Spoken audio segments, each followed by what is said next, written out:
Corporate કંપનીમાં છે ને તહેવાર આવે ને એચઆર બહુ બિઝી થઈ જાય.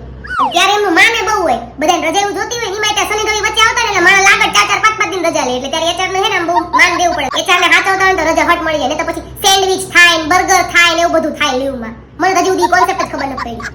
પછી હે ને તહેવાર આવે ને એટલે ડેકોરેશન કરવા હે ને થેલો લઈને બજારમાં બધી વસ્તુ લેવા જાય. 15 ઓગસ્ટ ને એવું બધું હોય ને એટલે કેસરી સફેદ ને લીલા ને એવા ફુગા લાવે ને એવું બધું લાવે. પછી કેટલી વસ્તુ લાવે ને પછી એક બે વસ્તુ ઘરની એમાં નાખતા આવે. પછી ફંક્શન હાટું હોય ને થીમ રાખે, બધા આ કલરના કપડા પહેરીને આવવાનું, આવું કરવાનું, તેવું કરવાનું. અમુક તો બિચારા પાસે નો હોય ને કોકના માગીને લાવીને પહેરે, એટલે આવું નો કરાય, એમાં લખાય નો હોય માગીને નો પહેરતા.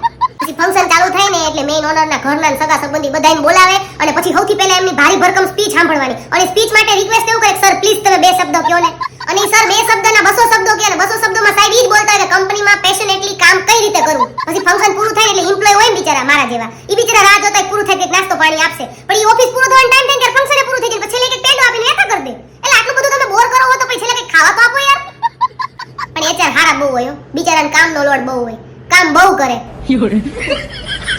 પણ પછી બહુ એચઆર વિશે ખરાબ ન બોલાય. પછી અમુક એચઆર છે ને એમની જોબ માટે એટલા પેશનેટ થઈ જાય ને પછી મારામાં છે ને લાંબી કમેન્ટ કરે.